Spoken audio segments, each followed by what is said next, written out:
Middle east के भारी संघर्ष के बावजूद ईरान ने इस्लामिक क्रांति की 45वीं वर्षगांठ मनाई। हजारों ईरानियों ने क्रांतिकारी और धार्मिक नारे भी लगाए। झंडों, गुब्बारों और बैनरों से सड़कों को सजाया गया। राजधानी तेहरान में भीड़ ने ईरानी झंडे लहराए और नारे लगाए और अमेरिका इजराइल को भी निशाने पर लिया। कुछ लोगों ने अमेरिका और इजराइल के झंडे भी जलाए और सरकार के समर्थन में रैलियां निकाली। वहीं ईरान की सरकारी न्यूज़ एजेंसी ने यह दावा किया कि देश भर से लाखों लोगों ने इस रैलियों में भाग लिया।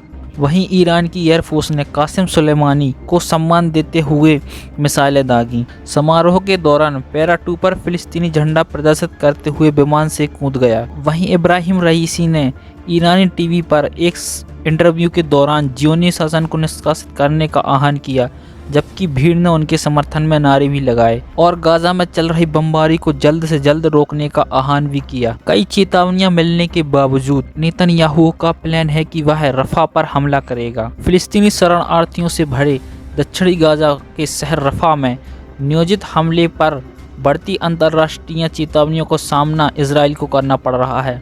प्रधानमंत्री बेंजामिन नेतन्याहू ने कहा है कि इजरायली सेना अपने नियोजित जमीनी हमले के साथ आगे बढ़ेगी। इसके बीच संयुक्त राष्ट्र एजेंसी ने चेतावनी दी है कि अगर वह रफा पे हमला करेगा तो सीधे 10 लाख से अधिक फिलिस्तीनियों के लिए जाने के लिए कहीं जगह नहीं बचेगी, जो कि पहले से ही गाजा के अलग अलग जगहों से निकलकर रफा पहुंचे हैं। और हमास ने यह बयान जारी किया है कि अगर इजराइल रफा पर हमला करता है तो इससे हजारों की संख्या में हताहत होंगे। रविवार को गाजा में हमास द्वारा संचालित स्वास्थ्य मंत्रालय ने कहा है कि पिछले दिन इजरायली सेना द्वारा 112 और फिलिस्तीनियों को मार दिया गया, जिससे कुल मरने वालों की संख्या 28,100 से अधिक हो गई है और घायलों की संख्या 67,500 हो गई है। प्रधानमंत्री बेंजामिन नेतन्याहू ने हमास द्वारा रखी गई युद्ध विराम की शर्तों को भी खारिज कर दिया है। शनिवार को सऊदी विदेश मंत्रालय ने एक बयान जारी किया जिसमें गाजा पट्टी में रफा शहर को निशाना बनाने के खिलाफ चेतावनी दी। वहीं फिलिस्तीनी समाचार एजेंसी वफा के मुताबिक